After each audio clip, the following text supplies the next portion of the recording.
हमारे बीच जो कुछ भी था वो था, पर अब कुछ नहीं रहा। जब हमारी कोई गलती नहीं है तो हम इतना जुल्म क्यों सहें? मैं भावेश की पत्नी हूँ रौनक, प्यार करती हूँ उनसे। थैंक यू मेरी जिंदगी में आने के लिए और उसमें जान डालने के लिए। एक ही फैमिली में शादियां नहीं होती, राखियां बांधी जाती है। सवाल ये नहीं है कि समाज में क्या फर्क पड़ेगा, सवाल ये है कि तुम दोनों एक ही बड़ी फैमिली के हो। जो हमारे प्यार का कत्ल कर रहा है उसका कत्ल करने में कुछ गलत नहीं है।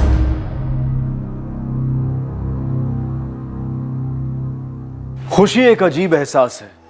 कभी लगता है कि खुशी हमेशा हमारे बीचों बीच है और कभी दुविधा होती है कि नहीं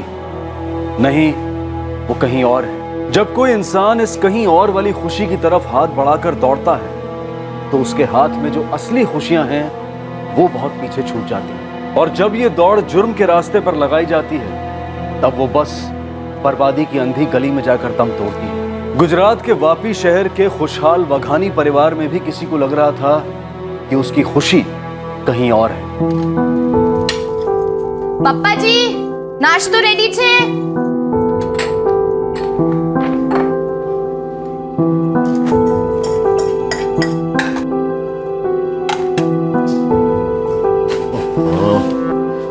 क्या आप भी ना बार बार टिकटें देखे जा रहे हैं? अरे भावेश ने अभी अभी तो मेरे हाथ में दिया है।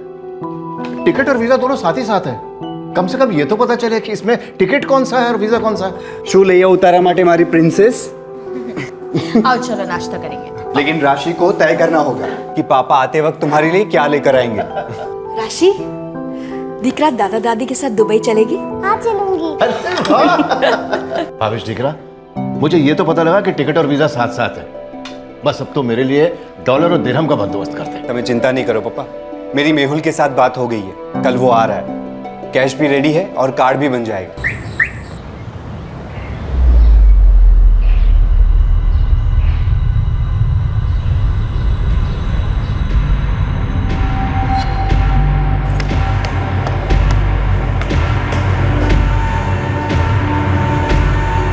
Hands up.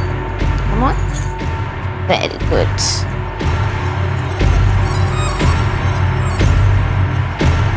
ભાવેશ, શું થયું? कुछ भूल गया? શું? મોબાઈલ, પર્સ, ગાડી की चाबी, कोई फाइल वाइल? अरे बोलो ना भावेश। मैं ना अपनी लाइफ लाइन को किस करना भूल गया था। बाय। बाय।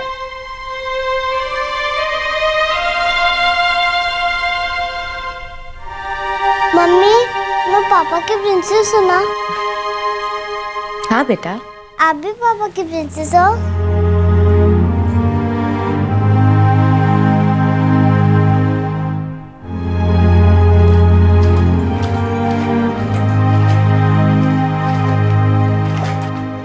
मुक्ति वघानी बाहर से बिल्कुल नॉर्मल लग रही थी, लेकिन उसके मन में कुछ चल रहा था। दरअसल साल 2016 की शुरुआत तक मुक्ति बहुत खुश थी, लेकिन फरवरी 2016 में उसके मन में एक कश्मकश शुरू हुई जब उसे एक मैसेज आया।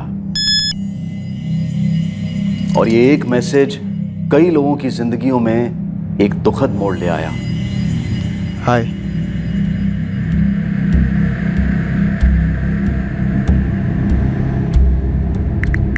रौनक, इतने सालों बाद केम छे तू?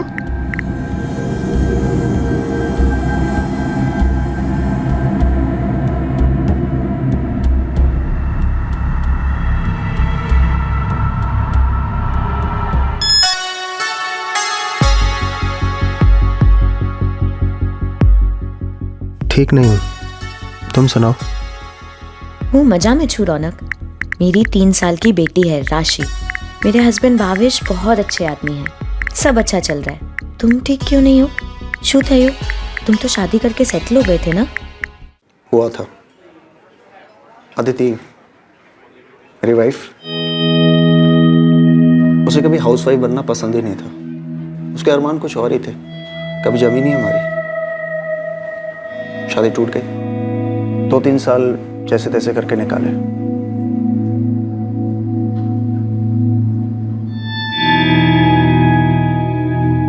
अभी 1 महीना पहले ही डिवोर्स हुआ है। I am sorry. सच में सॉरी हो।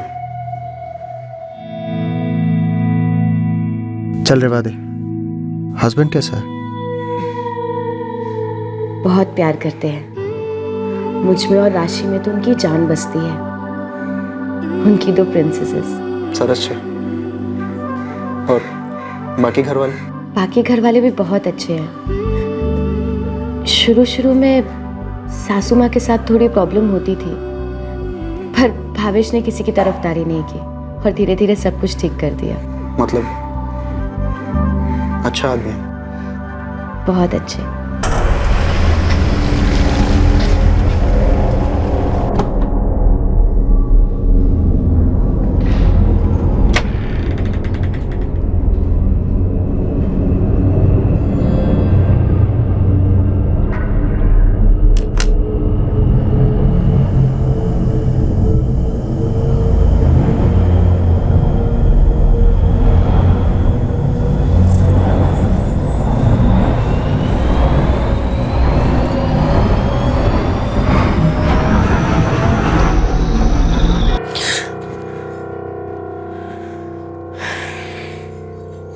शू भावेश, वो डरी गई ना।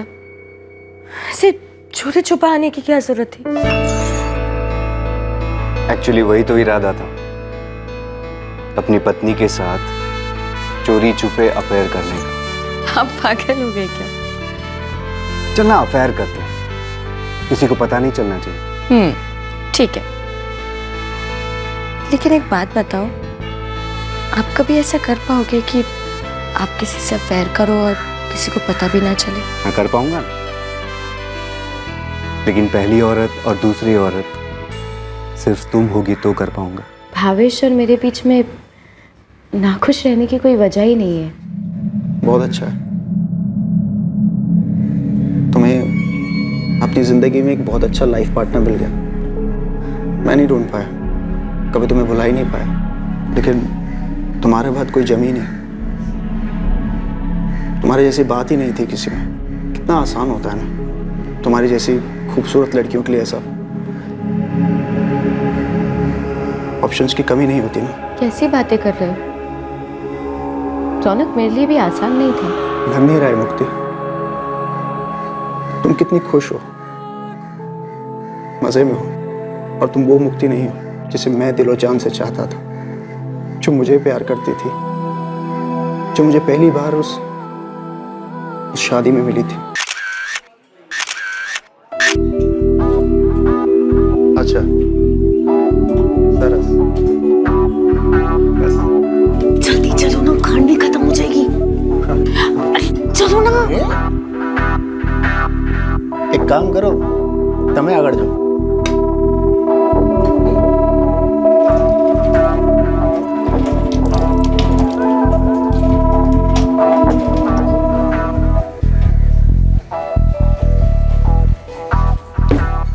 अरे आपने आइसक्रीम खाई क्या? क्यों? नहीं, मुझे पता चला है कि वो खत्म होने वाली है। कैसी है? अच्छी है। तुम्हें आइसक्रीम पसंद नहीं है? बहुत पसंद है, पर क्या हुआ ना, जब मैं आइसक्रीम लेने के लिए काउंटर पे गया ना, तो उसने बोला कि आखिरी स्कूप बचा था, और वो भी यहाँ। रौनक राठौड़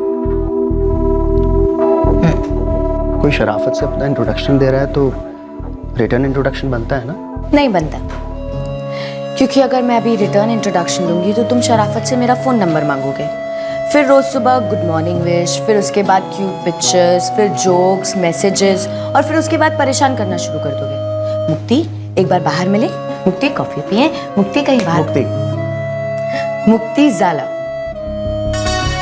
मुक्ति, मुक्ति, मुझे तुम्हारे बिना कुछ जमता ही नहीं है यार।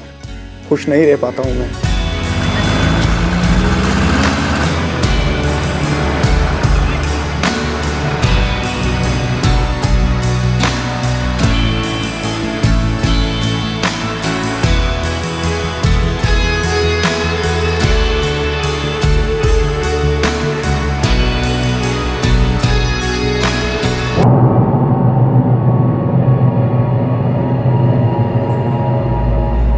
छोड़ो रौनक। रौनक, ये गलत है। हमारे बीच जो कुछ भी था वो था, पर अब कुछ नहीं रहा। मुक्ति, हमारी वजह से नहीं रहा, तुम तो जानती हो। कम से कम मेरी वजह से तो नहीं। अब सच यही है, और सच बदल नहीं सकता। बिल्कुल बदल सकता है। एक बड़े सच के लिए एक झूठ बदल सकता है, और सबसे बड़ा सच यही है कि मैं तुम्हें जिंदगी भर प्यार करता रहूंगा, और झूठ ये कि तुम मुझे भुला चुकी हो। मैं भावेश की पत्नी हूँ रौनक, प्यार करती हूँ उनसे। जिससे तुम शादी नहीं करना चाहती थी, जबरदस्ती की गई थी ना शादी उससे तुम्हारी। पप्पा, मैं भावेश क्या किसी भी और लड़के से शादी नहीं करूंगी। मैं रौनक से प्यार करती हूँ और रौनक से ही शादी करूंगी। मुक्ति, रौनक से तुम्हारा लगन हो ही नहीं सकता। बेटा, मैं नहीं कहता कि तुम अगर उसे पसंद करती हो तो तुम्हारी कोई गलती है, लेकिन हम अगर मना कर रहे हैं तो हम भी गलत नहीं है। ये अब कैसी बातें कर रहे हैं पापा? इतने सालों में ना मैं मुक्ति से मिला ना उसकी फैमिली से। आज जब हम अचानक अजनबियों की तरह मिले, प्यार हो गया, हमें लगन करना चाहते हैं, तो आप दोनों कह रहे हैं कि हमारी फैमिलीज के बीच में रिश्तेदारी है। रिश्तेदारी है तभी तो कह रहे हैं ना बेटा। हकीकत ये है कि मुक्ति के पापा तुम्हारे पापा के चचेरे भाई है, तो उनकी बेटी तुम्हारी चचेरी बहन हुई। पप्पा, इतनी दूर का रिश्ता है, आप खुद नहीं समझा पा रहे तो लोगों को क्या समझाएंगे? क्या फर्क पड़ता है? सवाल ये नहीं है कि समाज में क्या फर्क पड़ेगा, सवाल ये है कि तुम दोनों एक ही बड़ी फैमिली के हो। पापा, शादी के बाद भी हम इसी बड़ी फैमिली का हिस्सा रहेंगे, कहीं भागे नहीं जा रहे हम लोग। एक ही फैमिली में शादियां नहीं होती, राखियां बांधी जाती है। पापा, अगर मुक्ति आपके सगे भाई या बहन की बेटी होती ना, या मम्मी के सगे भाई या बहन की बेटी होती तो मेरी बहन होती, या फिर आपके फर्स्ट कजन की भी लड़की होती तो भी मेरी बहन होती, लेकिन वो तो आपके थर्ड कजन की भी थर्ड कजन की बेटी है। ये कैसे रिश्तेदारी है? गोत्र बहुत दूर तक फैला होता है, ये 4-6 फैमिली तक सीमित नहीं होता। एक गोत्र में कभी भी शादी नहीं की जाती है। तुमने और रौनक ने भाग भाग के कुछ कर लिया, मुंबई, दिल्ली, लंदन, अमेरिका में बस गए, तुम दोनों तो मजे में रहोगे। पर यहां दोनों फैमिली की जिंदगी नरक हो जाएगी। बेटा, धकेलना चाहती हो हमें नरक में? भावेश ना सिर्फ पढ़ा लिखा और सेटल्ड है, बल्कि वो तुमसे बहुत प्यार करता है। अदिति मुझे भी बहुत पसंद है और स्मार्ट भी है। तुम दोनों की जोड़ी बहुत अच्छी लगेगी। बोलो मुक्ति, तुम अब भी मुझसे प्यार करती हो ना? मैं जानता हूं कि तुम अब भी मुझे याद करती हो, मेरे बारे में सोचकर रोती हो। प्लीज मुक्ति, मेरी तरफ एक बार देखो और सच बोलो।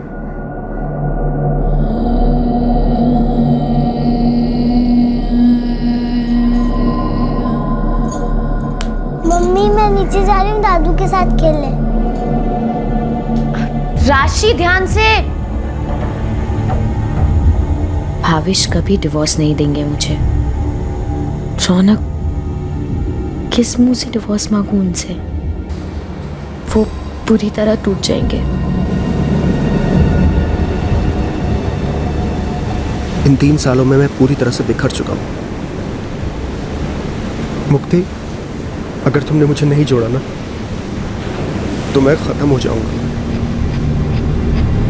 अगर भावेश से तुम आंख नहीं मिला पा रही हो, उसे डिवोर्स नहीं दे पा रही हो, तो कुछ ऐसा करते हैं कि डिवोर्स की जरूरत ही ना पड़े। भावेश को रास्ते से हटा देते हैं। तुम्हारा मतलब है कि हम? मुक्ति, इसमें कुछ गलत नहीं है। जब हमारी कोई गलती नहीं है तो हम इतना जुल्म क्यों सहे? जो हमारे प्यार का कत्ल कर रहा है, उसका कत्ल करने में कुछ गलत नहीं है।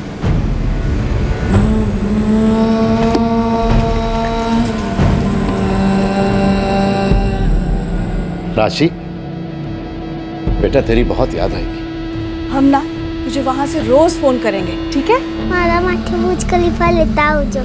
बेटा वो तो मेल है, उसे मैं कैसे भूल सकता हूँ? पप्पा, मम्मी, अपने निकलिए। दुबई से पहले मुंबई जाना है, और मुंबई वापी ट्रैफिक का कोई भरोसा नहीं है। अच्छा बेटा, बाय।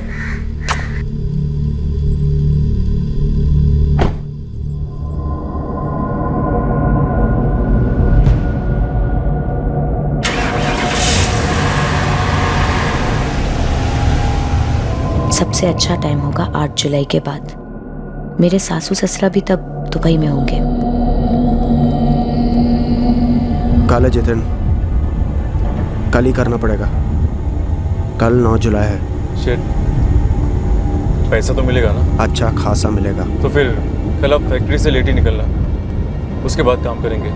वैसे काम करना कितने बजे है? वो तो कल ही पता चलेगा।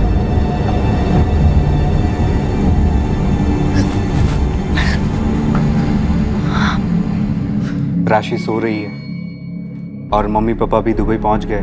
क्या तुम्हें नहीं लगता कि हमें भी कहीं सैर पे जाना चाहिए? ना बाबा, राशि उठ गई तो रोएगी, मुझे ढूंढेगी। कल कहीं बाहर चले? जैसा तुम बोलो वैसा। मम्मी पापा बहुत दिन से खाने पे बुला रहे हैं। बंदा आपकी खिदमत में हाजिर है। मुक्ति,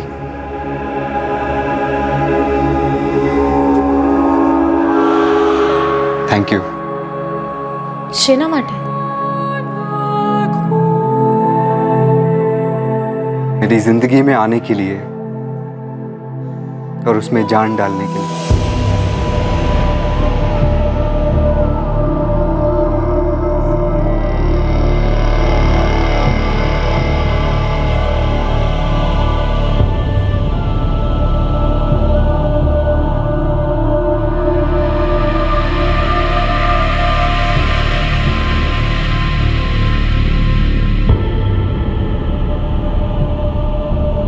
हम रात को 10 साढ़े 10 तक पहुंच जाएंगे। सब कुछ प्लान हो चुका है। ये आखिरी रात होगी जब हम दोनों एक दूसरे से अलग हैं, और आज के बाद भावेश हमारे बीच में नहीं रहेगा।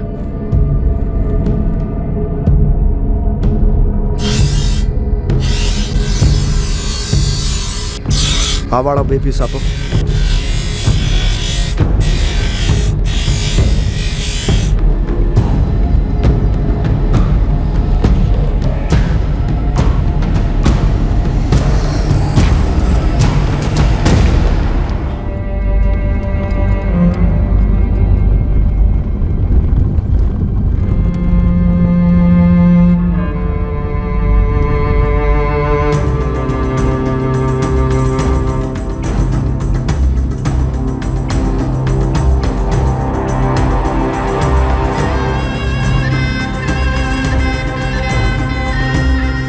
અમે નીકળી ગયા છે।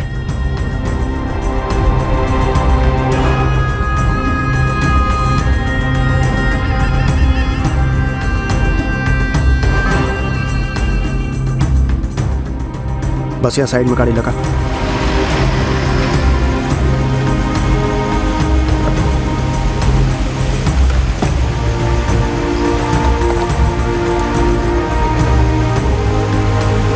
अब यहाँ से आगे रिक्शा में चले।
भावेश क्या कर रहे हो? छोड़ो मुझे। भावेश मुझे वॉशरूम जाना है। अरे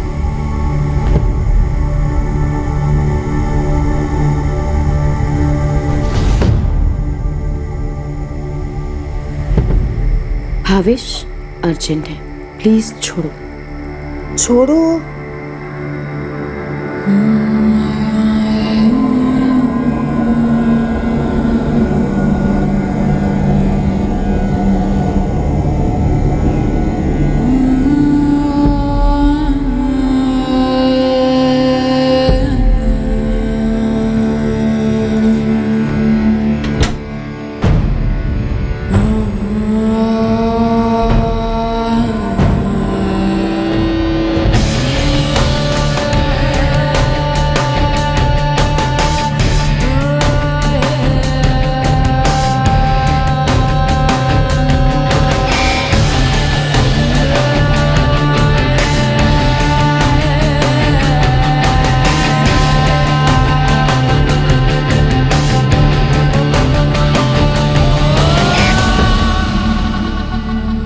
जिस रिश्ते को मुक्ति और रौनक अपने प्यार के रास्ते का कांटा समझ रहे थे, उसे उन्होंने सफलतापूर्वक हटा दिया और इस रिश्ते को मिटाने के लिए उन्होंने जुर्म का सहारा लिया।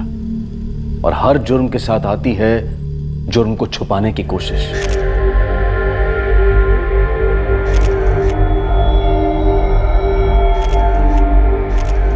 जब तक भावेश मारा ना गया, कत्ल के बाद तुरंत रौनक ने मुक्ति को सिग्नल दे दिया कि काम हो गया है।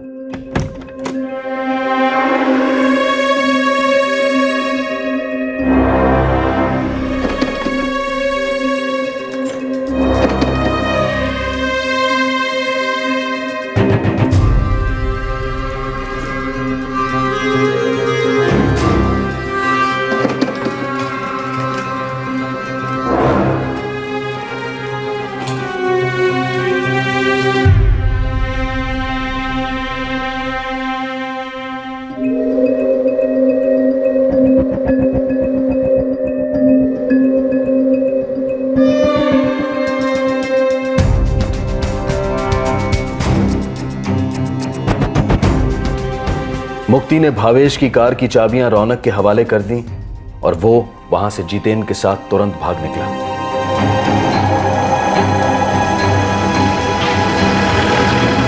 भावेश! कोई है!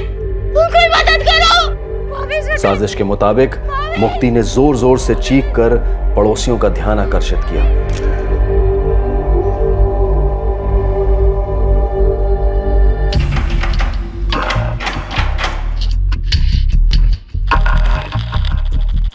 भावेश के पास कार है मिस्त्री, जो इस वक्त यहाँ नहीं है। सर घर लूट लिया सर, पूरा उथल पुथल है, लेकिन फोर्स एंट्री का एक भी निशान नहीं है सर। मुक्ति के माँ बाप तो पहुँच गए, पर भावेश के माँ बाप? सर भावेश के माँ बाप दुबई में हैं। वो कल ही गए थे, उन्हें इन्फॉर्म कर दिया गया है। वो कल सुबह की पहली फ्लाइट से यहाँ आ रहे हैं सर। ये मुक्ति बात करने की हालत में लगती है? सर लेडी कांस्टेबल ने कोशिश की, लेकिन उसका रोना ही बंद नहीं हो रहा है। रोना तो बाद में भी हो सकता है मिस्त्री, वो तो जिंदगी भर का है, लेकिन इस वक्त उसका बात करना बहुत जरूरी है। भावेश का मर्डर न्यूज़पेपर की हेडलाइन बना और सारे वापी शहर में खौफ की लहर उमड़ पड़ी। मैडम, पूरी बॉडी पर 9 से 10 बार स्टैबिंग की गई और गला भी काटा गया। और भावेश का बिजनेस भी काफी अच्छा खासा था मैम। घर के लॉकर में काफी कैश और जेवर होने के चांसेस हाई हैं। अभी तक कुछ क्लियर नहीं है और भावेश की पत्नी मुक्ति अभी भी बोलने की हालत में नहीं है। एक निवाला नहीं खाया, एक बूंद पानी भी नहीं पिया, किसी से कोई बात भी नहीं कर रही है। मैं समझती हूँ, लेकिन मुक्ति को बोलना पड़ेगा। उसके पति का कत्ल हुआ है और उस वक्त वही घर पे थी। बच्ची बहुत छोटी है बोलने के लिए। उसने अपना पति खोया है, थोड़ा शोक मनाने दीजिए उसे।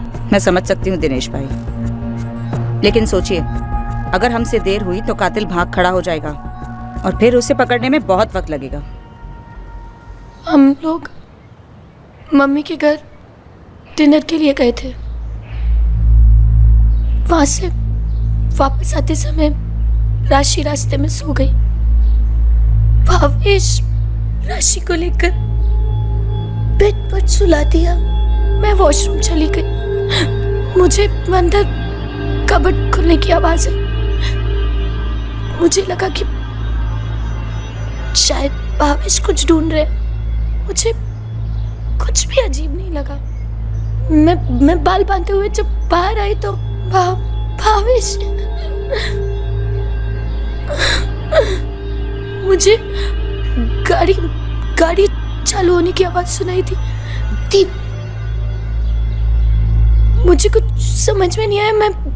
मैं बस चिल्लाने लगी और तो तुमने हत्यारे या हत्यारों को देखा ही नहीं?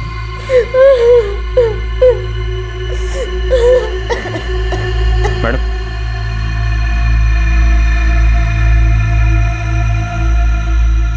जिस वक्त तुम्हारे पति का कत्ल हुआ था, क्या वो चिल्लाया था?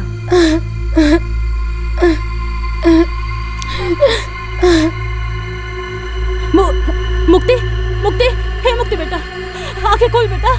हे मैडम, शिवम, शिवम। हाँ माँ।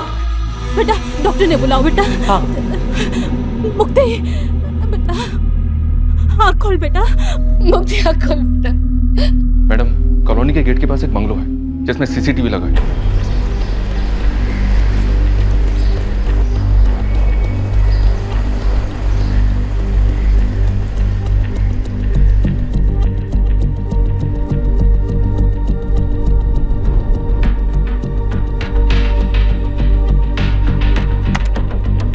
भावेश, राशि और मुक्ति 10:40 को लौटे।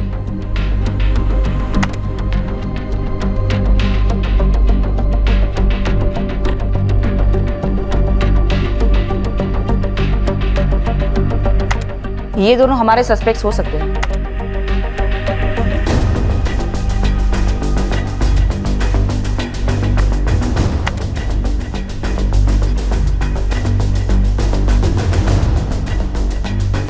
ये दोनों वही लोग हैं, लेकिन चेहरे नहीं दिखाई दे रहे। ये लोग भावेश की कार से निकले और कार मिसिंग है। मर्डर में 2 लोग शामिल थे देसाई, नोट करो। और कार पर ऐसी कोई खास निशानी मिली है या कार की कोई खास खबर? अभी तक नहीं मैडम, पर सारे खबरी काम पर लगे हुए। पहले चोरी और फिर मर्डर शायद।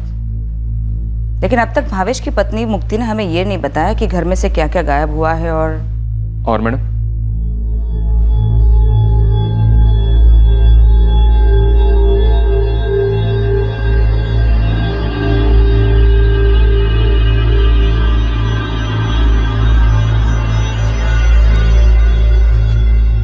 मुक्ति बेटा, कुछ चाहिए?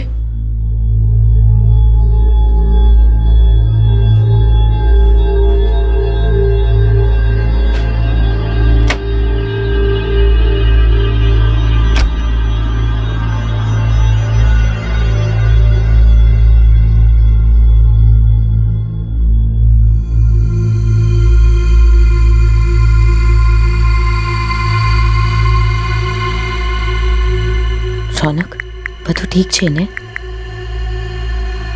ठीक है। वहाँ क्या हाल है? सभी अखबारों में यही एक खबर है। पुलिस ने मुझसे पूछताछ की, पर मने लागे छे मैंने ठीक से हैंडल किया, लेकिन बहुत डर लग रहा है रौनक। डरो मत, बस थोड़े दिन में बवाल शांत हो जाएगा। वैसे भी चोरी और मर्डर का केस लगा है, बड़े गैंग के पीछे पुलिस पड़ जाएगी, फिर सब लोग सब कुछ भुला देंगे। हाँ।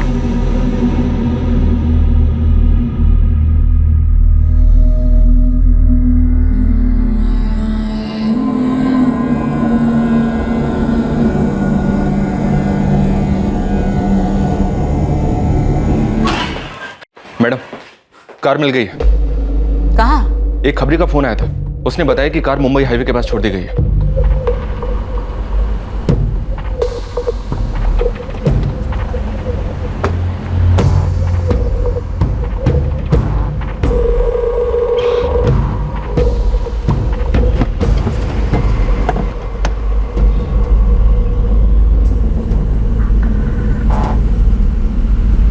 मैडम, कार के अंदर से कुछ बरामद नहीं हुआ।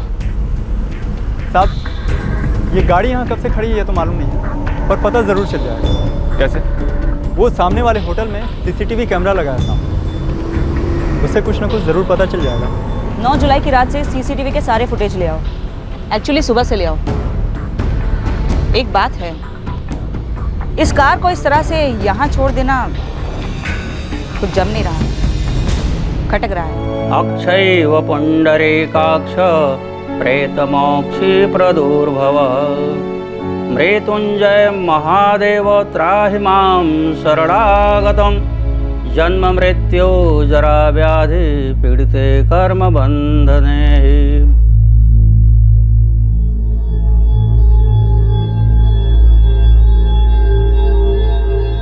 मुक्ति अब की बार मजाल है किसी की जो हमें रोक सके। तुम विधवा हो जाओगी और मैं डिवोर्सी। हम कहेंगे तकदीर ने हमें फिर से मिला दिया। इस बार कोई इंटरफेयर नहीं कर पाएगा। काश रौनक, हमने पहले बगावत की होती। काश हम पहले किसी के दबाव में ना आए होते, तो आज ये सब ना करना पड़ता।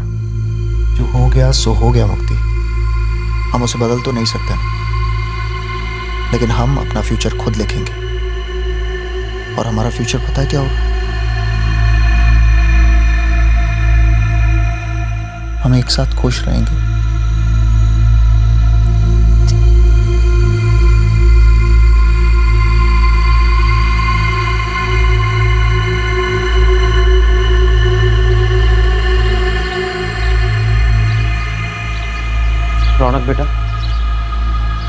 बेटा वो पुलिस ने फ़ोन किया था, तुम्हें मेरे साथ आना होगा। पुलिस? हमने क्रियाक्रम कर दिया है, घर पर शांति पूजा रखी है, लेकिन मुक्ति की हालत अभी भी खस्ता है सर। हम ज़्यादा समय नहीं लेंगे, बस 2-4 सवाल ही करने हैं। तो ठीक है, इधर ही बात कर लीजिए। यहाँ नहीं पूछेंगे, उन्हें हमारे साथ पुलिस स्टेशन आना होगा। ये कौन सा नियम है? हम आपसे रिक्वेस्ट कर रहे हैं सिर्फ मौके की नज़ाकत की वजह से, वरना हम आपसे इससे थोड़ी कम इज्जत से भी बात कर सकते हैं। ये मर्डर केस है, कोई साइकिल चोरी का केस नहीं है। पापा, मैं किसी से बात करने की हालत में नहीं हूँ। तुम मान ही नहीं रहे, तुम्हें पुलिस स्टेशन जाना ही होगा।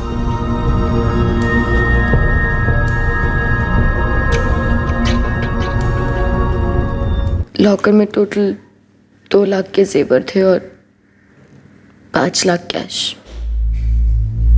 सब कुछ चला गया। जो गया उसकी चिंता नहीं है हमें, वो मिल जाएगा। जो नहीं गया उसकी चिंता है। ये तुम्हारे पति की अंगूठी, मार्केट से कीमत निकाली हमने, लगभग 3 लाख की होगी। 2 हत्यारे थे, दोनों में से किसी ने भी इसे नहीं चुराया। क्यों? मुझे कुछ नहीं पता। एक तो मेरे पति चले गए, ऊपर से मेरी बच्ची की हालत इतनी खराब है। आप लोगों को जो भी पूछना है आप एक बार पूछ चुके। ये सब जल्दी से खत्म कीजिए प्लीज। प्लीज मुझे मेरी बच्ची के पास जाने दीजिए। कॉलेज में थिएटर वेटर बहुत किया लगता है, कुछ ज्यादा ही कर लिया शायद। ओवर एक्टिंग कहते हैं इसे। तुझे क्या लगता है, तू भी औरत, मैं भी औरत, तो यहाँ पे कोई सास बहू का सीन होने वाला है? मार मार के खाल उतारूंगी तेरी, तब गुनाह कबूल करेगी क्या साली? ये ऑफिसर कल रात को तेरे घर आने वाला था तुझे गिरफ्तार करने के लिए, लेकिन हमारे कानून के हिसाब से औरतों को रात में गिरफ्तार नहीं करते, इसीलिए सुबह तक तेरा इंतजार करना पड़ा साली। और तुझे क्या लगा तेरी ये 2% की B ग्रेड की एक्टिंग से तू हम लोगों को पटा सकेगी? मैंने कुछ नहीं किया। एक आधे पट्टे के फटके से इतना जोर से चिल्लाई तू? तेरे पति भावेश के शरीर पे 8 से 9 वार हुए थे, चाकू से गला काटा गया था उसका। तुझे बाथरूम से कुछ भी नहीं सुनाई दिया। हत्यारों ने भावेश को मार दिया और तुझे और तेरी बेटी को बख्श दिया। इतनी कीमती हीरे की अंगूठी भी नहीं निकाली उन्होंने, और तुझे लगा कि तेरे रोने धोने के ये नाटक से हम तुझे ये सवाल कभी पूछेंगे ही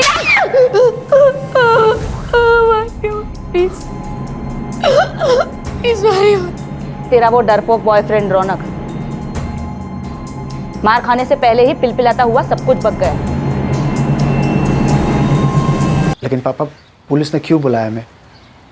कुछ तो बोला होगा हमें, क्या बात करना चाहती है? मुझे पता नहीं क्या माजरा है।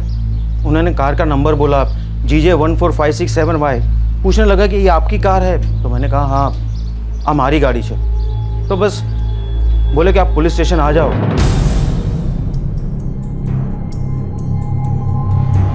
9 जुलाई की रात से CCTV के सारे फुटेज ले आओ। एक्चुअली सुबह से ले आओ।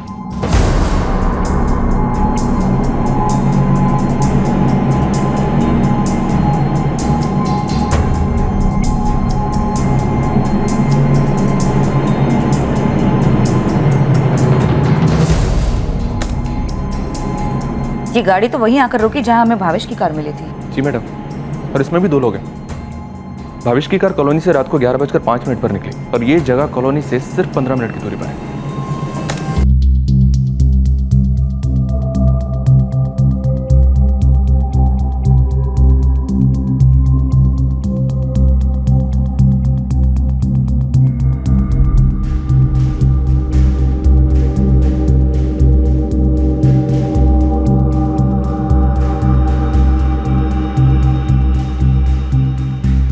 ये दोनों तो वही लोग हैं।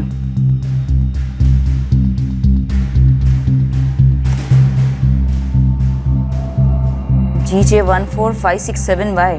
कमाल है, तो 3 लाख की अंगूठी छोड़ दी, ऊपर से इतनी पॉश गाड़ी भी। ब्लैक मार्केट में अगर इसकी कीमत निकालने जाए तो कम से कम 9-10 लाख की गाड़ी होगी। इस गाड़ी का नंबर नोट करो और अपने आरटीओ सॉफ्टवेयर में डालो, पता करो किसकी गाड़ी है ये।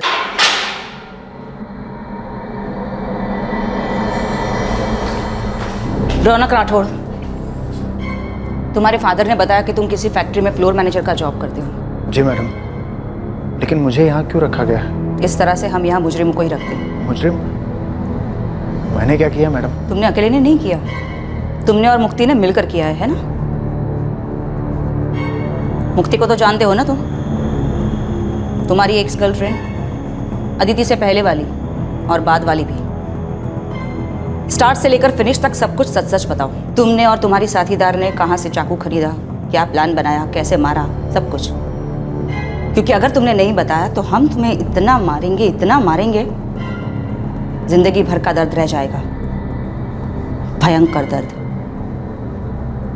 सब कुछ बक गया, वो एक थप्पड़ भी खाने को तैयार नहीं हुआ तेरा बॉयफ्रेंड तेरे लिए। चल देखते हैं तू उसके लिए कितना पिटने को तैयार है।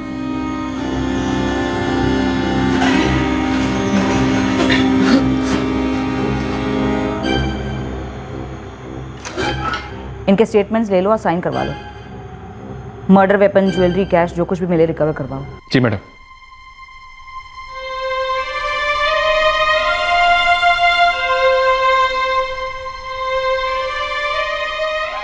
ये तूने क्या किया मुक्ति? क्यों? किसी के खून को सियाही बनाकर अपनी तकदीर लिखने चला था मूर्ख। और हमारे संस्कार क्या इतने कमजोर थे कि तुम्हारी सोच इतनी गंदी हो गई? रौनक, मार डाला तूने हमें। भावेश कहाँ कम पड़ गया था मुक्ति? अपनी बड़ी प्रिंसेस कहता था वो तुझे। अरे डाइवोर्स ही मांग लेती, मारने की क्या जरूरत थी? तुझे एक बार भी हमारा ख्याल नहीं आया, राशि का भी ख्याल नहीं आया। इतनी खुदगर्ज हो गई।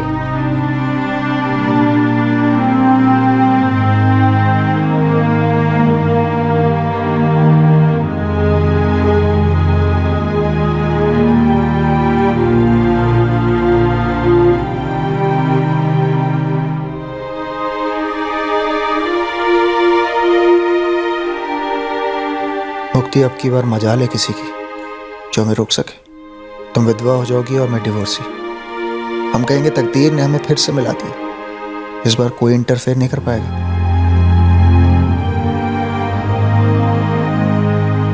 हर प्रेम कहानी की नैया मुश्किलों के भंवर में डगमगाती है, लेकिन अगर कोई जोड़ा अपनी नैया को किनारे पर लाने के लिए किसी तीसरे की जिंदगी को किनारे करने की सोचता है तो उस जोड़े का किनारा सिर्फ जेल या फांसी हो सकती है। भला कोई जुर्म छुपाकर जिंदगी खुलकर कैसे जी सकता है, और कब तक? कत्ल किसी भी चीज का ऑप्शन या उपाय हो ही नहीं सकता।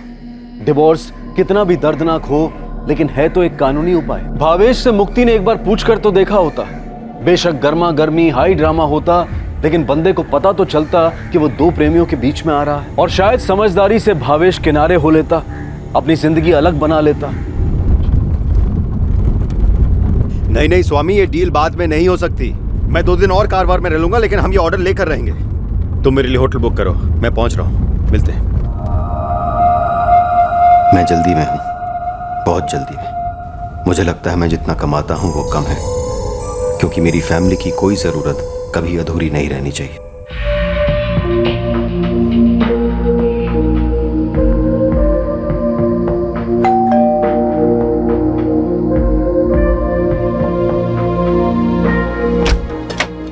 पापा कितना लेट हो गए? तुम लोग मेरा इस तरह से वेट मत किया करो। पूरे 8 दिन बाद सब साथ में मिलके खाना खा रहे हैं। पापा मेरे डांस देखने नहीं आए ना, और पापा आपने मेरा फुटबॉल मैच भी नहीं देखा। बेटा वो काम से बाहर गया हुआ था ना, इसलिए। अब काम पर कब नहीं होते हैं?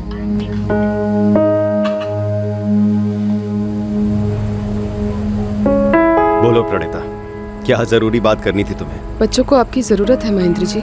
तो उनकी जरूरत को पूरा करने के लिए तो इतना हाथ पैर मार रहा हूँ। पूरे 90 लाख का ऑर्डर लाया हूँ कारवार से। महेंद्र जी, कुछ ज़रूरतें ऐसी भी होती है जो 90 करोड़ रुपए भी पूरे नहीं कर सकती।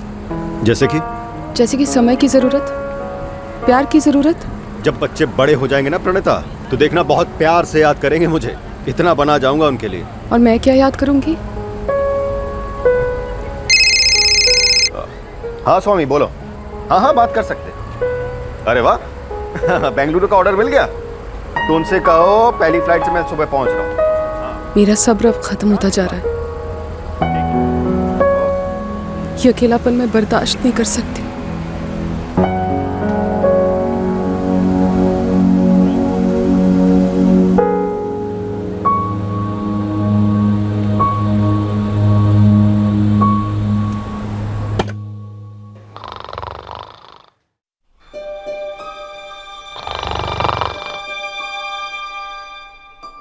शादी का ये मतलब तो नहीं कि दोस्ती, रोमांस, प्यार सब भुला दिया जाए। मेरी कुछ जरूरतें हैं, क्या मुझे उन्हें पूरा करने के लिए भीख मांगनी पड़ेगी? इस जरूरत को भारी हीरे जवाहरात के नीचे नहीं दबा सकती और ना ही इसे अपनी ममता में घोलकर मिटा सकती और ना ही टीवी सीरियल देखकर भुला सकती हूँ।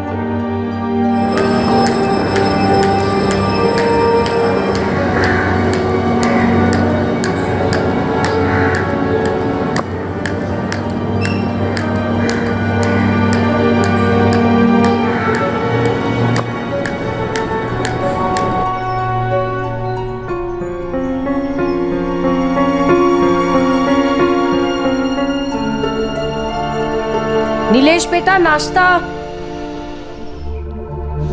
क्या बात है अप्पा? बेटा तू सीएस बन जाएगा, उसके बाद बढ़िया कमाई होगी, फिर तो जो चाहे वो खरीद लेगा। अप्पा बात क्या है? और वो बॉक्स में क्या छुपा रहे हो आप? ये लो बेटा। अप्पा इसकी क्या जरूरत थी? अरे बेटा तू कितनी मेहनत करता है, दिन रात पढ़ाई, कोई फिजूल खर्च नहीं, और हर एग्जाम में अव्वल आता है। अब मैं हूं कि तेरी कोई जरूरत पूरी नहीं कर पाया। अप्पा लेकिन इसकी वाकई में कोई जरूरत नहीं है। पर तुझे खुशी देना हमारी जरूरत है ना बेटा। अप्पा और अम्मा को मुझसे बहुत एक्सपेक्टेशंस हैं, जो मैं पूरा करके रहूंगा। मैं पूरे फोकस से पढ़ रहा हूँ, लेकिन मन भटकता है कभी। एक जरूरत सी महसूस होती है कि कोई हो।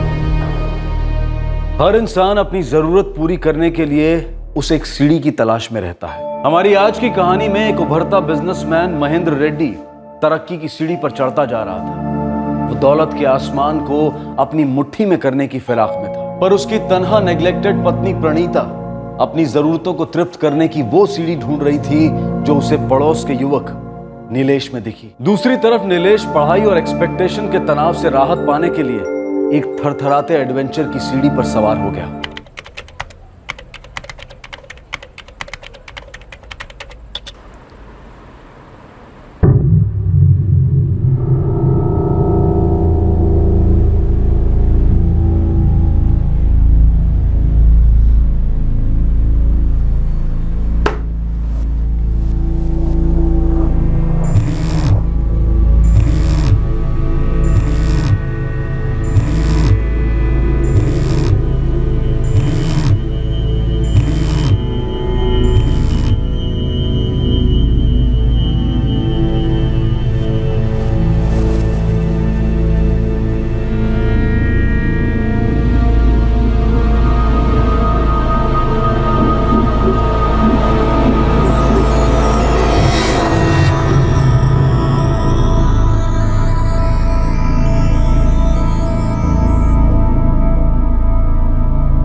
महेंद्र जी और 3 दिन आउट ऑफ स्टेशन रहने वाले हैं। मैंने बेडरूम का दरवाजा बंद कर दिया है और तुम अब तक मुझ पर टूट नहीं पड़े। मतलब कुछ तो बात सीरियस है। प्रणीता, मैं सीएस के एग्जाम में फेल हो गया हूँ। Oh, I am so sorry Nilesh. देखो कोई बात नहीं, अगली बार तुम जरूर टॉप करोगे, देखना। मैं इस बार भी टॉप कर सकता था। अच्छा, तो तुम्हारे कहने का मतलब ये है कि सीएस के एग्जाम्स में तुम फेल मेरी वजह से हुए। देखो, मुझे ये सब बंद करना है। कोई दरवाजा या लीक होता हुआ पानी का नल नहीं है जो बंद करना है। खूबसूरत रिश्ते ऐसे ही खत्म नहीं होते नीलेश। हाँ, तो मुझे ये रिश्ता ही तोड़ना है, निकलना है इस रिश्ते से। नीलेश, इस रिश्ते की सीढ़ी मैंने रखी थी हम दोनों के बीच, और तुम खुद वो सीढ़ी चढ़कर इस रिश्ते में दाखिल हुए थे। ये रिश्ता हम दोनों की रजामंदी से जुड़ा है और हम दोनों की रजामंदी से ही टूट सकता है। अगर कभी टूटना हुआ तो। लेकिन अब मेरा दिल नहीं करता। क्यों? दिल भर गया? अब मैं और सेक्सी नहीं लगती?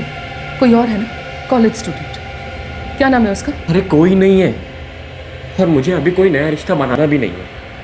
देखो, मुझे इस समय सिर्फ और सिर्फ अपने करियर पे कंसंट्रेट करना है। मैं जा रहा हूँ। प्लीज प्लीज प्लीज बीच, मुझे ऐसे छोड़कर नहीं जा सकती। हमारा रिश्ता सिर्फ जिस्मानी नहीं है। तुम्हारे आने से पहले मैं बहुत अकेली थी, मुझे जिंदा किया है। तुम्हारे आने के बाद मैं अपनी दिल की बातें तुमसे कह सकती हूँ, तुम्हारी बातें सुन सकती हूँ। मुझे बहुत अच्छा लगता है। मैं दिन भर तुम्हारे बारे में सोचती हूँ और वेट करती रहती हूँ कि हम कब मिलेंगे। मुझे ऐसे नहीं छोड़ के जा सकते। I love you. I love you so much. I love you. I love you.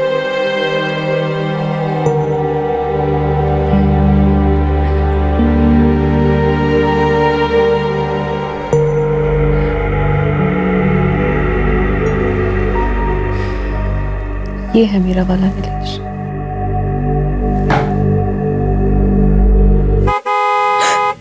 Mahendra, लेकिन वो तो 3 दिन बाद। अरे कुछ कैंसिल हुआ होगा इसीलिए उन्होंने फोन नहीं किया मुझे। देखो, मैं एक काम करता हूँ, मैं सीढ़ियों से निकलता हूँ और तुम बाद में दरवाजा खोलना, ठीक है? अरे उनके पास घर की चाबी है, वो अंदर आ गए, तुम दोनों फंस जाएंगे। सुनो, तुम एक काम करो, तुम यहीं कहीं पे छुप जाओ, ठीक है?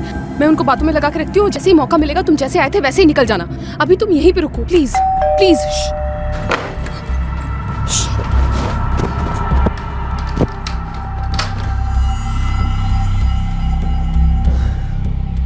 अरे विनय। नमस्ते प्रणीता आंटी। कैसा रहा सरप्राइज? हाँ बेटा।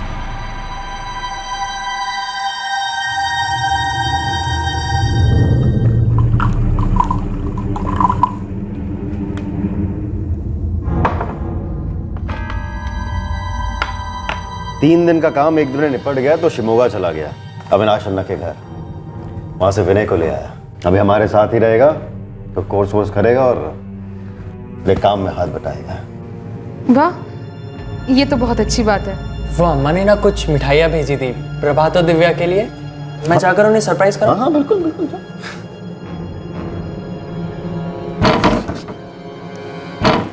विनय रुको, वो प्रभात और दिव्या ना अभी अभी सोए हैं बस। तो कोई बात नहीं, जगा देगा, वैसे भी कल छुट्टी है। जाओ।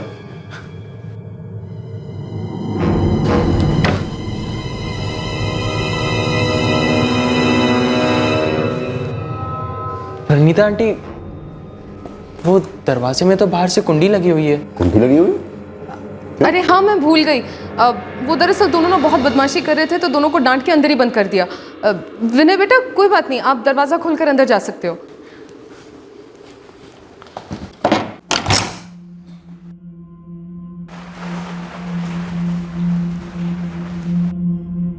सब ठीक है ना प्रणीता? हाँ हाँ, सब ठीक है। मैं चेंज करके आती हूँ, फिर खाना लगाती हूँ। वही मैं जानना चाह रहा था, इतनी सजी धजी हो कहीं बाहर गई थी? नहीं, वैसे आप ये सब कब से देखने लग गए कि मैं सचती धजती भी हूँ?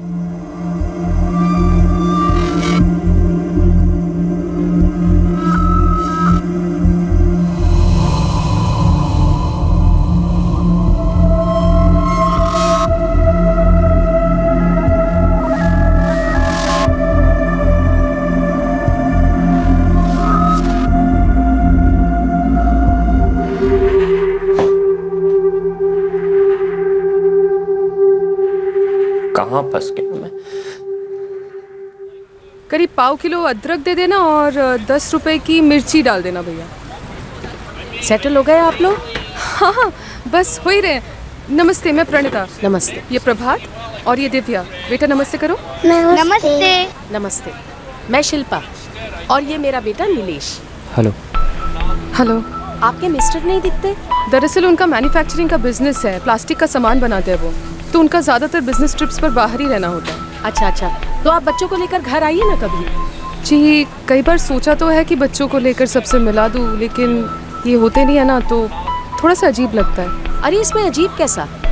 अच्छा, कल नीलेश का जन्मदिन है, मैंने बाकी पड़ोसियों को भी घर बुलाया है। आपको भी सोच रही थी बुलाने की, अब आप यहाँ मिल गए तो इसे ही इनविटेशन समझो। प्लीज कल आना बच्चों को लेकर घर। केक होगा? आयु प्रभात, ऐसे थोड़ी बात करते किसी से। जी, केक नहीं होगा तो फिर कैसा जन्मदिन? आपको कौन सा फ्लेवर पसंद है? चॉकलेट।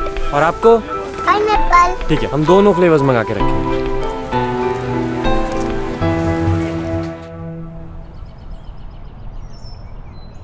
अच्छा सुनिए, वो पड़ोस में राव फैमिली है ना, उन्होंने आज इनवाइट किया है, उनके बेटे का बर्थडे है। हाँ तो जाओ ना, और कोई अच्छा सा गिफ्ट ले लेना, और लोग अच्छे लगे तो फिर दोस्ती भी कर लेना। क्यों, आपको उनसे दोस्ती नहीं करनी? आपको भी इनवाइट किया है। चलिए ना, सारे पड़ोसी आ रहे हैं, सबसे एक बार में मुलाकात भी हो जाएगी। अरे भाई तुम जाओ मैं जाऊं, बात तो एक ही है ना। मेरी 2-3 पार्टियों से मीटिंग है, फिर भी ट्राई करता हूँ। मतलब आप नहीं आ रहे हो ना? अरे बाबा बोला ना, कोशिश करता हूँ। जब भी आप कोशिश करते हो ना, आपके पहुंचने का इरादा ही नहीं होता। आज भी हमेशा की तरह मैं वहां पर अकेली पड़ जाऊंगी, मुझे पक्का पता है। नमस्ते। नमस्ते। नमस्ते। मिस्टर नहीं आए? जी वो नहीं आ पाए। अच्छा कोई नहीं, आइए, आओ बेटा। ये मेरे मिस्टर वेंकट। नमस्ते। ये रोहित प्रभु और उनकी वाइफ मालती। नमस्ते। ये अतुल बेल्लार और उनकी वाइफ वर्षा। नमस्ते। कोई बच्चे नहीं है? अरे ये सब बच्चे ही तो हैं। यहाँ पे सिर्फ हम तीनों बड़े हैं और ये सब बच्चे हैं, तो ये बच्चों वाले गेम खेलेंगे और हम ऊपर जाके बड़ों वाले गेम खेलेंगे। चलो आ जाओ जल्दी जल्दी।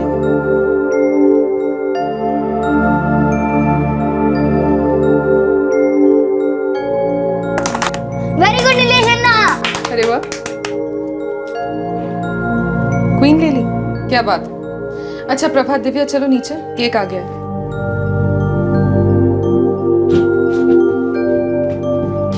और बर्थडे बॉय आप चलिए केक काटने।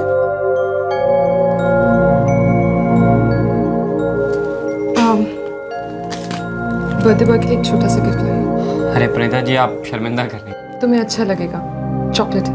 ओह, मैं जाके दिव्या और प्रभात के साथ शेयर करता हूँ। अरे नहीं नहीं, डार्क चॉकलेट है, बड़ों के लिए। तुम बड़े हो ना?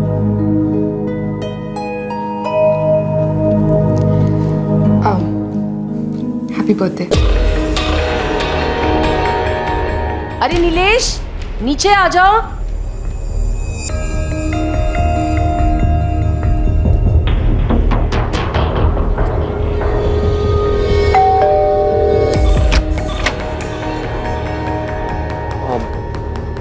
अम्मा ने भेजा। आओ अंदर आओ।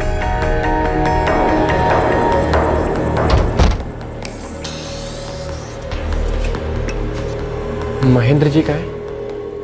वही है जहां उन्हें इस वक्त होना चाहिए, ऑफिस में। और दिव्या और प्रभात?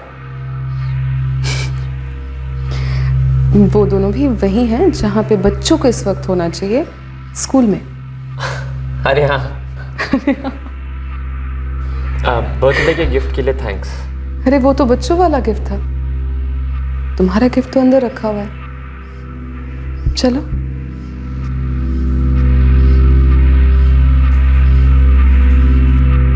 अरे चलो चलो।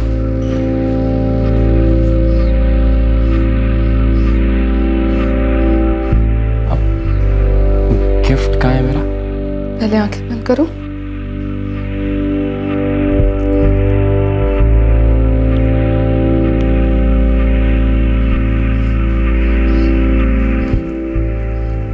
प्रणीता जी। सिर्फ प्रणीता कहो। मेरी गिफ्ट का रिटर्न गिफ्ट नहीं मिलेगा मुझे?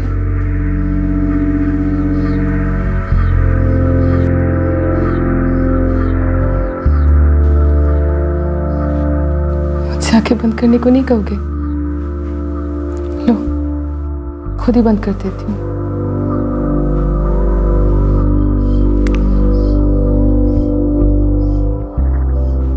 ये तो बच्चों वाला रिटर्न गिफ्ट हुआ। तुम तो बड़े हो।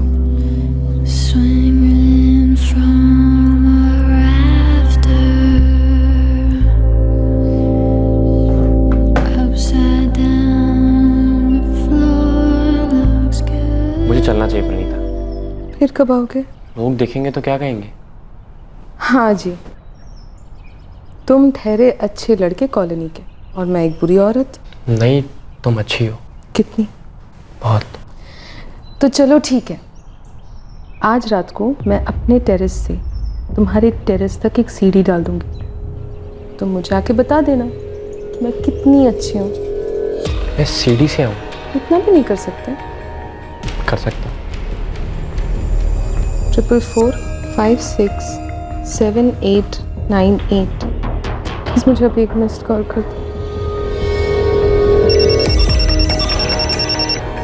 तो किस नाम से सेव करूं मैं मेरे सीक्रेट बॉयफ्रेंड का नंबर?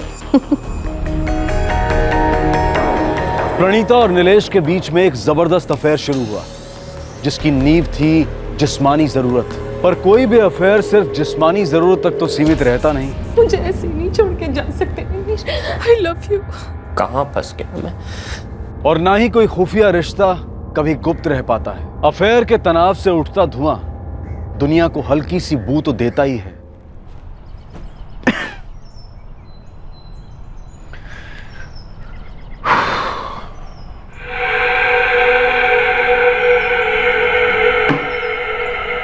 हाँ प्रणीता,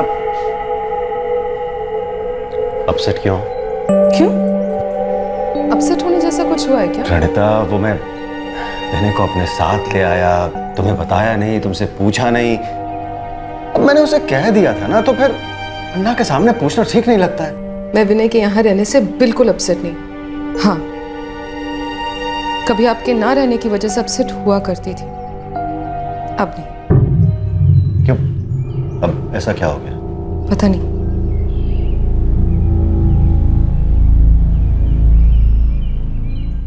तुझे नहीं पता? नीलेश तो सीएस में फेल हो गया, तुझे पता नहीं क्यों? बोला ना अपा, मुझे नहीं पता। मुझे पता है, मुझे पता है ये क्यों फेल हुआ है। क्यों? वही जिसके कारण हर कोई फेल होता है, और वो ये कि तूने पढ़ाई नहीं की है ठीक से। तुमको कैसे मालूम अम्मा? अम्मा हूं तुम्हारी, तुम्हारा चेहरा देखकर पता चलता है मुझे। पहले रात रात भर जगता था, पर चेहरे पर एक तेज था। पिछले 6 महीने से वो तेज गायब है। बेटा पूरा पहाड़ चढ़ चुका है तू, शिखर से बस इतनी सी दूरी है। और बेटा आखिरी पड़ाव पर तो ज्यादा फोकस होना चाहिए।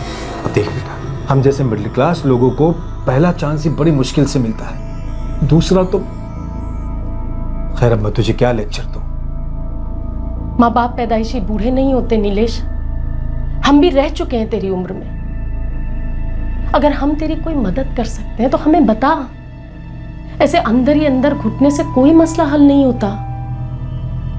प्रणीता, मैं सोच रहा था इस बार जब बेंगलुरु से लौटूं तो हम चारों कहीं छुट्टी पे चलते हैं। मैं सारी बुकिंग वहां से करा दूंगा, थोड़ा चेंज हो जाएगा। नहीं? पर क्यों चेंज? क्यों? क्योंकि तुम चेंज हो गई हो प्रणीता। लेकिन मैं तो आपको इतने सालों से देख रही हूँ, आप तो बिल्कुल चेंज नहीं हुए। खैर, इस वक्त आपको एयरपोर्ट पर होना चाहिए।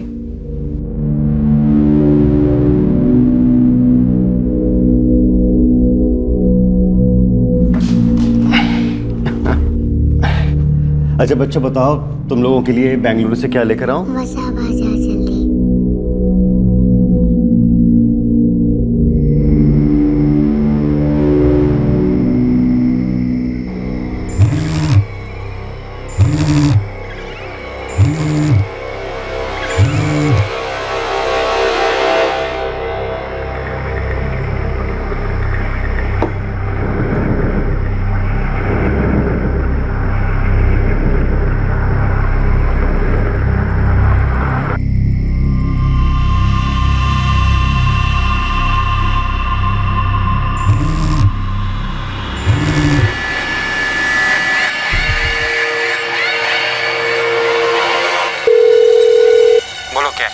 हाँ जाओ, शांति से बात करते हैं। मैंने कहा ना मुझे नहीं आना। ठीक है, तुम्हें नहीं आना ना, मत आओ।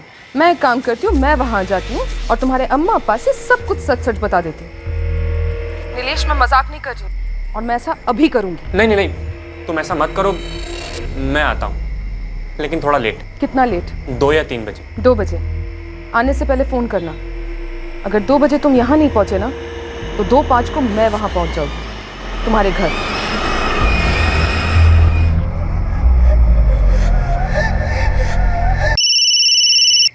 आ रहे हो?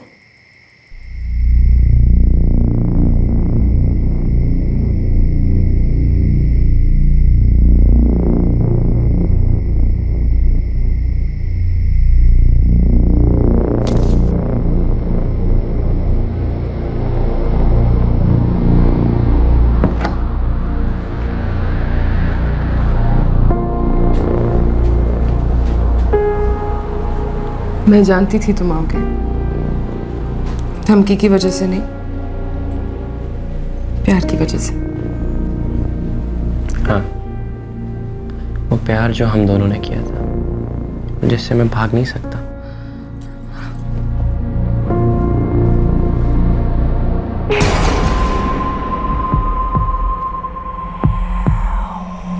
ये क्या है? गिफ्ट। रियली? मैं बच्चों और विनय का कमरा बंद करके आती हूँ। सुनो, पहले गिफ्ट ले लो। तो आंखें बंद नहीं करोगी? ये लो। सीढ़ी चढ़कर मैं खुद तुम्हारे पास आता। तो सोचो कि गिफ्ट क्या होगा? नेकलेस? नहीं।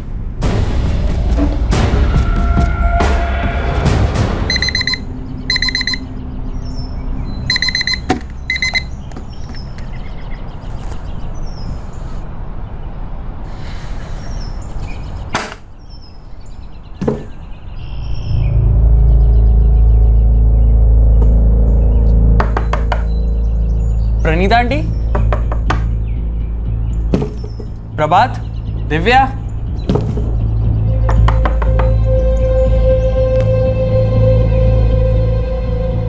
ನೀವು ಡಯಲ್ ಮಾಡಿರುವ ಸಂಖ್ಯೆ ಸ್ವಿಚ್ಡ್ ಆಫ್ ಆಗಿದೆ. प्रणीता आंटी, प्रभात, दिव्या।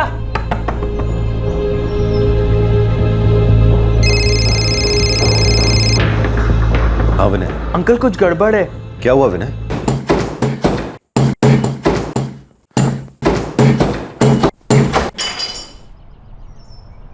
प्रणीता आंटी, प्रभात, दिव्या।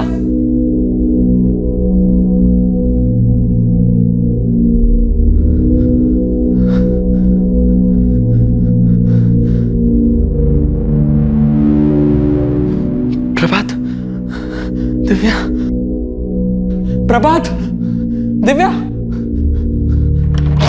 प्रभात, दिव्या, प्रभात।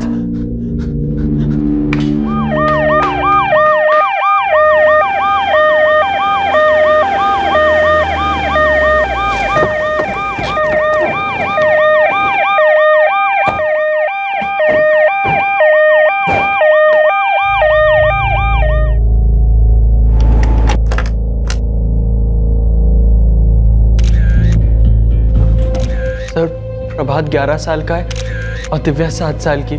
घर पर नहीं है का क्या मतलब? मैंने उन्हें बाहर भी ढूंढा और घर के अंदर भी, लेकिन सर वो लोग नहीं मिले।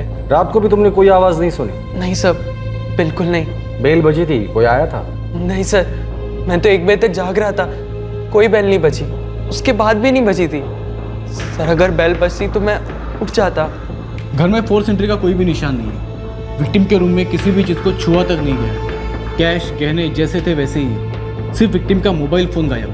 तुम्हारी आंटी प्रणीता के पास मोबाइल था? Yes sir. और तुम्हारे चाचा महेंद्र वो करते क्या है? सब बिजनेस है।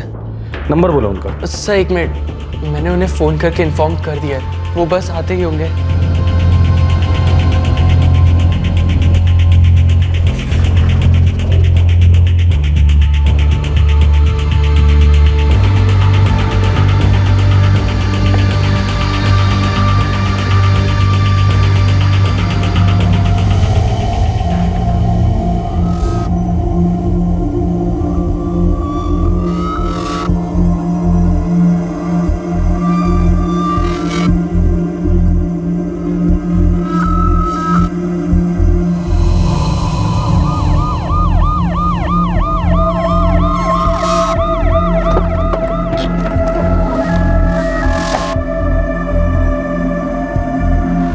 इंस्पेक्टर साहब, मेरे बच्चों का कुछ पता चला? जी अभी तक नहीं, पर हम लोग ढूंढ निकाले।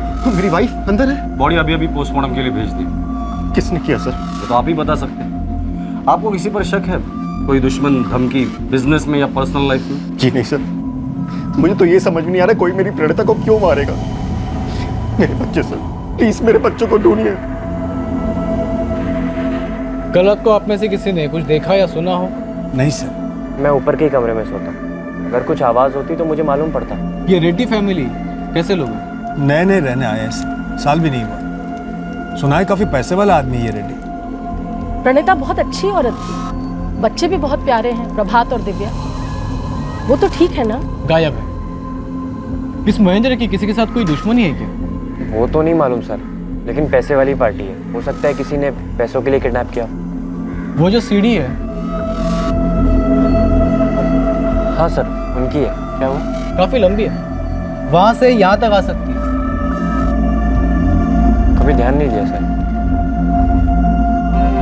मेरे बच्चे का पता नहीं अंकल। पता नहीं मतलब रात में इतना कुछ हो गया, तुमने बेटा कुछ भी नहीं सुना? इस विनय ने रात को कुछ सुना नहीं और इसकी जान भी बख्श दी गई।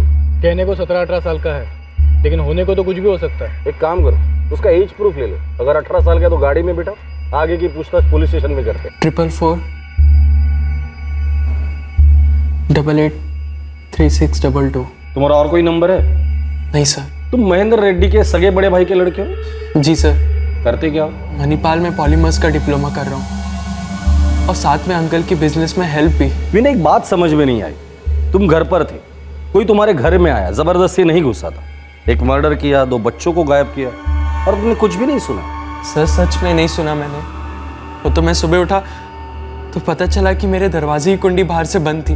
ये तो तुम कह रहे हो कि बाहर से कुंडी बंद थी। वो तो मैंने तोड़ी थी। तो तोड़ने का नाटक भी तो किया जा सकता है।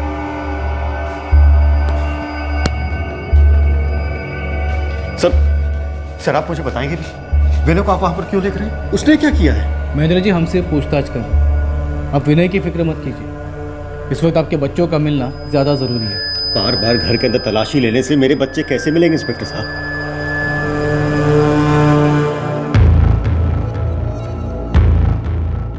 ये बॉक्स बेड है?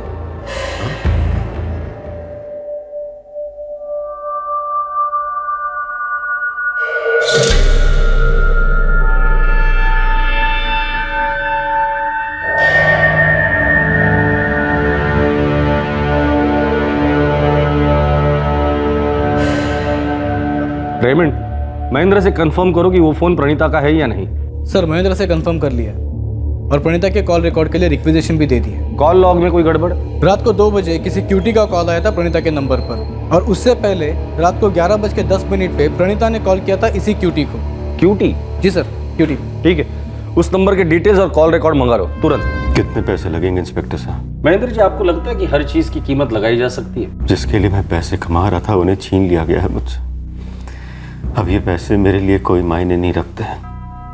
मैं कुछ भी देने को तैयार हूँ, कुछ भी करने को तैयार हूँ, बस कैसे भी करके उसे आप पकड़िए और सजा दीजिए। पहले आप ये पैसे रख लीजिए। रही बात कातिल की, तो उसे तो हम पकड़ के ही रहेंगे। वैसे ये क्यूटी कौन है? कौन? क्यूटी। सब मैं किसी क्यूटी को नहीं जानता। कल रात 11:10 पर आपकी बीवी ने क्यूटी को फोन किया और रात 2 बजे इस क्यूटी ने आपके बीवी को फोन किया और फिर रात 2:30 और 3 के बीच आपके बीवी का मर्डर हो जाता है। सब मैं किसी क्यूटी को नहीं जानता। एक नंबर डायल कीजिए, शायद आपके पहचान वाला हो। 444-23-8698।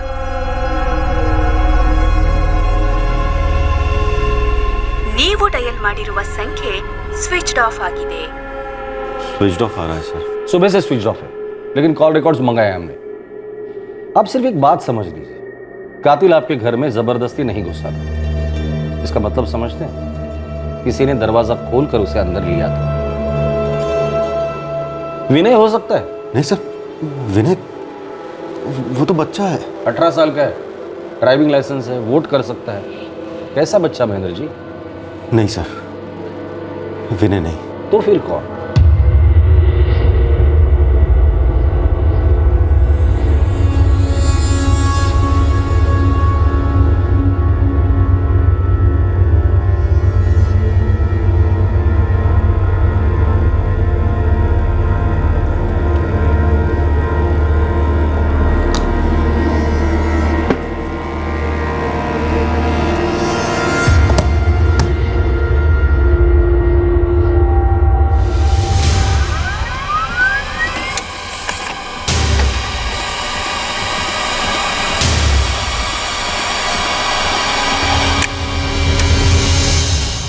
सर कॉल रिकॉर्ड महेंद्र विनय के कॉल रिकॉर्ड में कोई खोट नहीं है। और प्रणीता? सर प्रणीता जिस क्यूटी से रात को 11:10 पे और रात को 2 बजे बात कर रही थी, वो इस नंबर से पिछले 1 साल से लगातार बात करते आ रही है।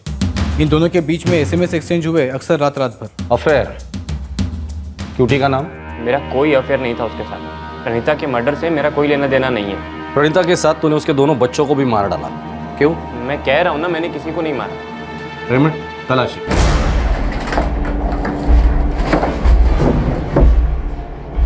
बेटा ये सब क्या हो रहा है? जो भी है सच बोल दे बेटा। नीलेश, तुझे मेरी कसम है, देख जो भी है ना तू बता दे। मैंने इसको कहा था सर कि ये कुछ भी अपने मन में ना रखे, हम तेरी मदद कर सकते हैं। नीलेश तू बोल ना, क्या है तेरे मन में?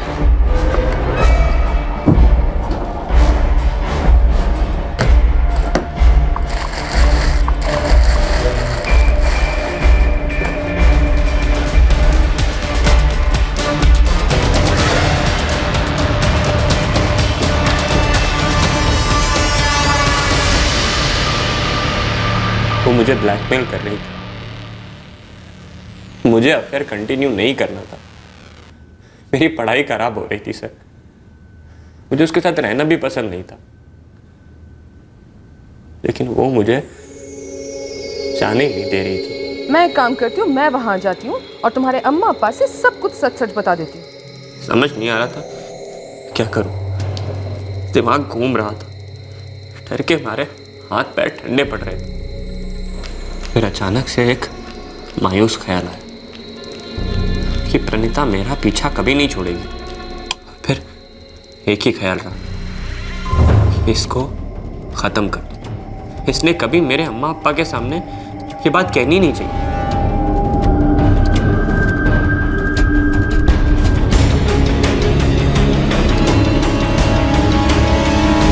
ये रात के 2:30 और 3 के बीच हुआ होगा जब तुमने प्रणीता का गला काटा। जी। प्रणीता को मारने के बाद लगभग 1 घंटे तक तुम वहां क्या कर रहे थे? बहुत पछतावा हो रहा था कि मुझे ऐसा नहीं करना चाहिए था। और इसी पछतावे में तुमने उन 2 बच्चों को भी मार डाला। क्यों? उन्होंने तो तुम्हें कोई धमकी भी नहीं दी थी। मैं उनको नहीं मारना चाहता था। मम्मी दरवाजा खोलो ना, पेट दर्द कर रहा। मैं डर गया था सर। मुझे लगा अगर दिव्या ने प्रभात और विनय को जगा दिया तो मैं फंस जाऊंगा।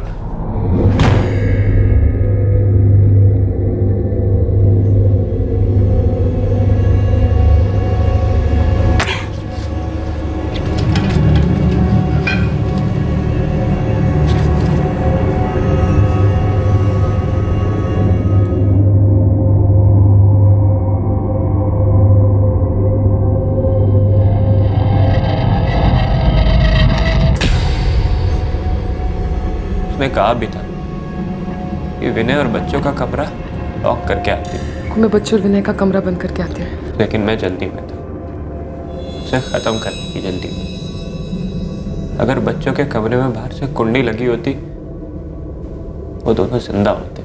तूने ये क्यों नहीं सोचा अगर अपनी अम्मा की बात सुनी होती तो आज प्रणीता भी जिंदा होती? तेरी माँ ने तुझसे कहा था कि अगर कुछ बात है तो बता, घुट मत। सुननी चाहिए थी, लेकिन अब पछता के क्या फायदा। रत्ती भर भी पछतावा नहीं हुआ है तुझे नीलेश।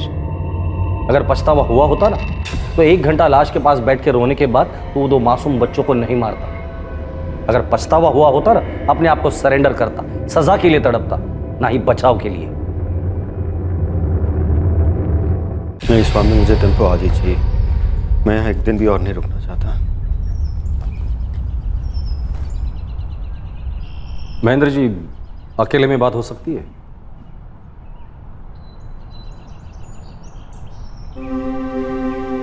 कब से चल रहा था फिर? नीलेश के मुताबिक 1 साल से। ये जरूर नीलेश ने स्टार्ट किया होगा। मेरी प्रणीता ऐसा नहीं कर सकती। नीलेश झूठ बोल रहा है। महेंद्र जी, लड़का सच बोल रहा है। दोनों के कॉल रिकॉर्ड से पता चलता कि इन दोनों के बीच रोज बातें होती थी। नीलेश ये रिश्ता तोड़ना चाहता था, पर आपकी बीवी ने मना किया। उसे धमकी दी थी कि वो उसे बदनाम करे, इसलिए नीलेश ने आपकी बीवी और दोनों बच्चों को मार डाला। विनय अगर उसे देखता तो शायद वो उसे भी मार डालता।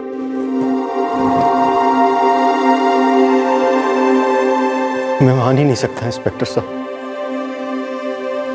कि मेरी प्रणीता ऐसा करेगी। सब कुछ तो देने की कोशिश की थी मैंने। उन्हें सिर्फ आपका वक्त चाहिए था जो आपके पास था नहीं। उन्होंने नीलेश को बताया था कि आप घर पर भी रहते थे तो फोन पर ही बिजी रहते थे अपने काम को लेकर। आपके पास ना ही आपके बच्चों के लिए वक्त था ना उनके लिए। महेंद्र जी, मैं सिर्फ यही बताने आया था, हम लोग चार्जशीट फाइल कर रहे हैं। तीनों हत्या की जिम्मेदारी नीलेश ने ली है और अपना जुर्म कबूल कर लिया है। और मैं अपना जुर्म कहाँ जाकर कबूल करूं सर? अपने परिवार को, अपनी पत्नी को नजरअंदाज करने का जुर्म, उसकी जरूरतों को ना समझने का जुर्म, कहाँ जाकर कबूलूं सर? किससे माफी मांगूं?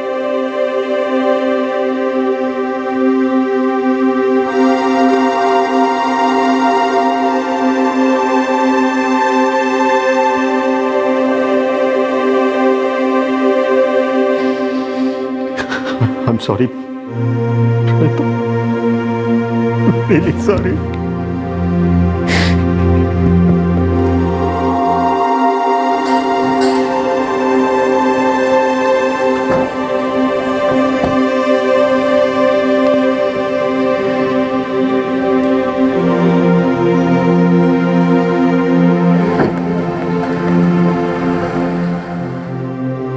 नीलेश राव को आईपीसी की धारा 302 के तहत हत्या के लिए और धारा 201 के तहत जुर्म छुपाने के चार्जेस पर गिरफ्तार किया गया है। यह जरूरी नहीं है कि इंसान की हर जरूरत पूरी तरह से और ठीक उसी तरह से पूरी हो जिस तरह से इंसान समझता है। जरूरत थी कि महेंद्र अपनी एम्बिशंस की जरूरतों को थोड़ा काबू में रखता, थोड़ा कॉम्प्रोमाइज करता, ताकि वो अपनी पत्नी की जरूरतों पर ध्यान दे पाता। जरूरी था कि प्रणीता अपने पति महेंद्र से अपनी जरूरतों के बारे में बेहतर तरीके से कम्युनिकेट करती, बजाय इसके कि वो मायूस होकर अंदर ही अंदर घुटती रहती। साथ ही जरूरी था कि नीलेश अपने माता पिता से साफ साफ कम्युनिकेट करता कि वो बुरा फंसा है और उसे मदद की जरूरत है। इन तीनों में से अगर एक भी इंसान अपनी जरूरतों को सही वक्त पर कम्युनिकेट कर पाता तो शायद ये इतना भयंकर ट्रिपल मर्डर कांड टल जाता। फिर मुलाकात होगी अगले एपिसोड में जुर्म की एक और दस्तक के साथ। तब तक सुरक्षित रहें, सतर्क रहकर एक अच्छे नागरिक का फर्ज अदा करें और देखते रहें क्राइम पेट्रोल सतर्क। सबक एक को सीख हम सबको। जय हिंद। इस तरह के और भी एपिसोड देखने के लिए हमारे चैनल को सब्सक्राइब करें और बेल आइकन दबाना ना भूलें।